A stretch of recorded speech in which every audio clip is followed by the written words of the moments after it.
twórca serii The Sims wraca z nowym symulatorem Live by You i jak się okazuje, to nie są byle zapowiedzi, bo już się posypały pierwsze daty premiery. W tym odcinku streszę wam live'a, na którym twórcy zdradzili nam kilka nadchodzących nowości, więc zapraszam was do oglądania. Cześć, to Aqua, witam was kochane rybeńki na surfowaniu po otchłani pełnej zapowiedzi. Dobra, koniec, żarty na bok, trochę mnie ponosi, bo wiecie, wiosna już idzie, więc kochani, przygotujcie sobie coś do picia i lecimy z newsami. Woohoo!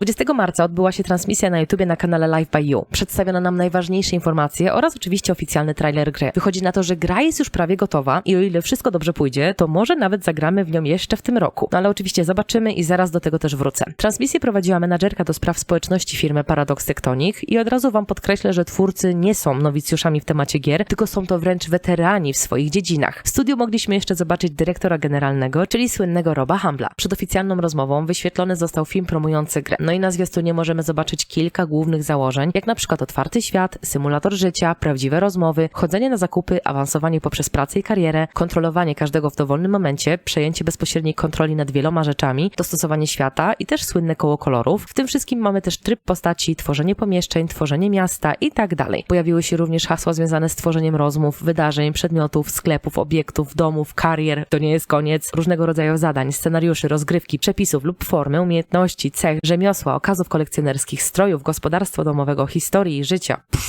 Jest tego naprawdę mnóstwo. Rob Humble ogólnie wprowadził nas w temat nowej gry i w większości jego wypowiedź skupiała się na ogólnym zarysie otoczenia oraz rozgrywce. Wspomniał też, że to symulator, w którym gracze będą mogli stworzyć swój świat na swój własny sposób, o czym tylko w skrócie mówią hasła ze zwiastuna. Gra jest m.in. tworzona z myślą o modyfikacjach i już na chwilę obecną zapowiada się, że jest to najbardziej podatna gra właśnie na mody. Ogólnie otwarty świat w trakcie tworzenia był centralnym punktem całego projektu i tu padły słowa, że prawdziwe życie nie ma żadnych ekranów ładowania. No nie oszukujmy się rybeńki, ale jest to przytyk w stronę serii The Sims. I między innymi właśnie z tego powodu twórcy nie chcieli żadnych tego typu ograniczeń i zrezygnowali kompletnie w każdym momencie z ekranów ładowania. Ich po prostu w tej grze nie będzie. Gracze będą mogli przemieszczać się po całym swoim świecie, a nawet zmieniać sposób gry w dowolnym momencie. Podano przykład, że gdy założymy sobie gospodarstwo domowe i gdy jedna osoba na przykład gotuje, a druga jest w pracy, a następna trzecia spędza czas na plaży, to możemy zmieniać się pomiędzy nimi w dowolnym momencie, kiedy tylko chcemy. Wystarczy tylko kliknąć na portret wybranej postaci. W otoczeniu będą pojawiać się też postacie niezależne i tymi osobami również będziemy mogli sobie pozarządzać. Możemy przejąć ich życie tylko na przykład na chwilę albo nawet całkiem na stałe. Możemy też dowolnie się nimi bawić, przejmując ich ogólne wspomnienia, związki miłości, nienawiści, pieniądze, posiadłość i tak dalej. Świat jest ogólnie bardzo duży i żeby uatrakcyjnić podróżowanie po nim, pojawią się zróżnicowane opcje transportu. I to jest, kochani, coś właśnie dla fanów samochodów, chociażby w The Sims, bo w tej grze będziemy mieć do dyspozycji oczywiście auta, ale również deskorolki, motocykle, rowery, kto wie, może nawet coś jeszcze. Ciekawą opcją jest też sterowanie pojazdami, bo gracz będzie mógł sam prowadzić pojazd w wybrane miejsce, czyli dosłownie będziemy mogli kierować swoim pojazdem pewnie za pomocą myszki albo klawiatury. Ewentualnie możemy wysłać samą postać, tak żeby ona sama jechała w docelowe miejsce. Oczywiście postacie same w sobie też będą mobilne i będą mogły chodzić, biegać, przyspieszać, zwalniać i tak dalej. I zapewne będą miały też jeszcze mnóstwo innych opcji, ale na razie przedstawiono nam tylko te. W tym świecie nie będzie żadnych króliczych nor, więc tutaj kolejny raz mamy wbijaną szpilkę. Powołano się oczywiście na inne gry, w których gracze mają mnóstwo możliwości eksploracji terenu i wspomniano, że to wszystko działa bez problemu, więc oni też chcą to zastosować w tej swojej nowej grze. Teren będzie tak zagospodarowany, aby gracze mogli go swobodnie zwiedzać. Na chwilę obecną wiemy, że na pewno do dyspozycji w grze podstawowej będzie plaża, las i szczyt jakiejś góry. Dodatkowo na mapie będą pojawiać się przedmioty kolekcjonerskie, oczywiście do odnajdywania, zbierania i tak dalej. Na liście takich przedmiotów mamy na przykład muszelki na plaży i ogólnie obiekty archeologiczne, ale i nie tylko. Tego typu przedmiotów ponoć jest i będzie mnóstwo. Wspomniano również, że nie tylko świat jest otwarty, ale również powiedzmy, że nawet czasoprzestrzeń. Za pomocą jednego kliknięcia możemy przeskoczyć w czasie nawet o dekadę, czyli mówiąc na nasze w sumie o 10 lat. Nie wiemy jeszcze, jaka dokładnie będzie miara czasu w grze, ale to i tak w sumie brzmi obiecująco. Kolejnym segmentem live'a była rozmowa dotycząca dwóch narzędzi. Jednego edytującego działki i drugiego edytującego regiony. Narzędzie edytora parceli pozwala graczom tworzyć i przerabiać istniejące parcele. To oznacza, że będziemy mogli dowolnie modyfikować każdy jeden budynek udostępniony przez twórców dla nas. Edycji będą podlegać mieszkania, sklepy, osoby, firmy i budynki publiczne. Oprócz edycji dostajemy również możliwość tworzenia swoich własnych wymienionych przed chwilą parceli. Także to nie jest tak, że możemy edytować tylko gotowe. Będziemy również mogli to wszystko sobie oczywiście tworzyć. Drugie narzędzie, czyli edycji regionu, umożliwia nam swobodne poruszanie się po wszystkich parcelach. Więc jeśli będziemy chcieli stworzyć swoją małą okolicę, w tym i zgrupować ulubione budynki, to będzie to oczywiście do zrobienia. Przykładem od twórców było postawienie swojego domu obok na przykład swojego biura, w którym będą nasze postacie pracować. Trzeci part live'a dotyczył konwersacji i tego całego systemu tworzenia jej w trakcie rozgrywki. Twórcy przyznali, że jest to coś, co jest totalnie innowacyjne oraz nadające świeżości w danym gatunku gry. W grze będziemy mogli rozmawiać z każdym i każdy będzie mógł rozmawiać z nami. Rozmowy pomiędzy postaciami mają na celu budowanie relacji i co jest generalnie mega ciekawe, to to, że zdania i ogólnie rozmowy będą generowane w oparciu o naszą wyjątkową sytuację. Więc wszystko będzie miało tak naprawdę znaczenie, a na pewno to, z kim i gdzie rozmawiamy. To stworzy cały system rozgrywki, który pojawia się w opowiadaniu historii i sprawia, że żadna rozmowa nie będzie taka sama. Istnieją nieograniczone możliwości wyboru w tysiącach unikalnych linii, a to tylko sprawia, że ta opcja będzie totalnie inna i naprawdę wyjątkowa. Będziemy mogli również wybrać, w jaki sposób reagujemy na daną sytuację i każdy sposób wpłynie na każdy związek z inną postacią. Niezależnie od tego, czy będziemy chcieli być na przykład przyjacielscy, zalotni, źli i tak dalej. W grze również będzie dostępne podsłuchiwanie innych ludzi na świecie i sami twórcy przyznają, że rozmowy postaci niezależnych są naprawdę bardzo wyjątkowe. Narzędzie ogólnie zostało zaprojektowane tak, aby pomóc graczom przeżywać kreatywną rozgrywkę, aby mogli tworzyć bardzo kreatywne i niepowtarzalne historie. Ale to nie jest koniec niespodzianek, bo jak się okazuje, to narzędzie również samo w sobie będzie dostępne dla graczy. To oznacza, że będziemy mogli dowolnie modyfikować istniejące linie dialogowe, dodawać swoje własne oraz dzielić się z nimi z innymi graczami. Będzie dostępna również zbiorcza edycja, a to oznacza, że osoby lubiące tworzenie historii, powiedzmy, że bajkopisarze, będą mogli tworzyć grupę dialogów, a następnie ją importować w celu podzielenia się oczywiście z innymi, po to, aby kolejni gracze mogli odtwarzać ich historię. Jak dla mnie to już samo w sobie brzmi na mega rozbudowaną modyfikację dialogów, więc to naprawdę robi wrażenie. Jedynym problemem, który w tej chwili zauważam, to brak języka polskiego. Nie jest on zapowiedziany, więc tak naprawdę nie wiemy, czy on się w ogóle pojawi kiedykolwiek. Myślę, że tak. Może język polski wejdzie w momencie, kiedy odbędzie się oficjalna premiera gry, ale póki co został on całkowicie pominięty, nawet jeśli chodzi o preorder, więc niestety, ale nie wiem, co z tego dalej wyniknie. Mam nadzieję, że oczywiście język polski będzie wprowadzony, bo to by naprawdę nam wszystkim ułatwiło. W następnej części przedstawiono nam edytor obiektów, który będzie również wielofunkcyjny. Będziemy mogli dodawać, zmieniać lub dołączać nowe funkcje do dowolnych obiektów. Gracze, którzy będą chcieli się zagłębić w tworzenie obiektów, również będą mieli dostępny ten edytor, a dokładnie edytor skryptów. I te skrypty również będziemy mogli przypisywać konkretnym obiektom. Jak to twórcy określili, łamanie zasad oraz namieszanie jest całkowicie mile widziane. Za przykład podano krzaczek, który można przerobić chociażby na toaletę. To znaczy, że za pomocą edytora drzewko będzie mogło przyjąć funkcję po prostu toalety. Te wszystkie narzędzia zmiany i edycji i tworzenia będą dostępne całkowicie dla normalnych graczy. Twórcom zależy na tym, aby każdy mógł stworzyć dosłownie taki świat, jaki tylko zechce, a krzaczkowa toaleta to tylko i wyłącznie mały przykład tego, jak wybitne mogą być możliwości tego narzędzia. Każdy obiekt 3D można całkowicie przerobić i dowolnie zmodyfikować. Większość z tych opcji używali sami twórcy do tworzenia tej gry, więc to wszystko jest ze sobą bardzo spójne i będzie kompatybilne. Na chwilę obecną Live by You jest dostępne w przedsprzedaży na Epic Games i uwaga, bo cena jest niesamowita. Koszt gry wynosi 184 zł i 99 groszy. Czyli tak rozbudowana gra podstawowa kosztuje prawie tyle samo, ile jeden dodatek do gry The Sims 4. Preorder zawiera jeszcze pakiet Live Begins, w którego skład wchodzą bonusowe obiekty jak zabytkowy skuter, pakiet modowy, pakiet dekoracyjny, oczywiście cała gra, gdy tylko zostanie oficjalnie wydana oraz wczesny dostęp, który będzie dostępny jeszcze w tym roku od 12 września. I też warto podpowiedzieć, że wczesny dostęp nie jest całą grą. To powiedzmy, że jest okres testowy, czy po prostu próbny dla gry i dla samych graczy. Twórcy podkreślają, że pracowali nad grą bardzo długo i że podstawowa mechanika jest już dostępna, ale jeszcze jest mnóstwo zabawnych opcji, które warto testować. Podkreślono również, że czas wprowadzenia gry nie będzie sztucznie przedłużany, gdyż zależy im jak najszybszym oddaniu gry dla społeczności, ale aby to zrobić, są faktycznie potrzebne opinie, tak aby móc pracować nad priorytetowymi funkcjami oraz zawartością w grze. W skrócie mówiąc, twórcom bardzo zależy na opiniach i sprawdzaniu nowych, nieodkrytych możliwości. Gra będzie miała pełno perspektyw do odkrycia, więc żaden zespół pracujący nad grą nie będzie w stanie samodzielnie sprawdzić i zbadać wszystkich jej aspektów. Dlatego gra po 12 września zostanie oddana właśnie w ręce społeczności oraz w ręce moderów, tak aby bezustannie się rozwijać i po prostu być testowana. Dlatego, kochani, powtarzam jeszcze raz, gra z wczesnym dostępem nie będzie kompletna. Będzie dopiero z czasem się rozwijać i ewoluować, więc mogą się pojawiać różne błędy albo nowe i nieodkryte elementy rozgrywki, które nawet powstaną przypadkiem. Tak czy siak jest to ciekawa opcja, a pierwsze 100 000 graczy, którzy zakupią grę w przedsprzedaży, dostaną zaproszenie na prywatnego Discorda, gdzie będą mogli podglądać kulisy pracy. No i kochani, przechodzimy w takim razie teraz do małego podsumowania.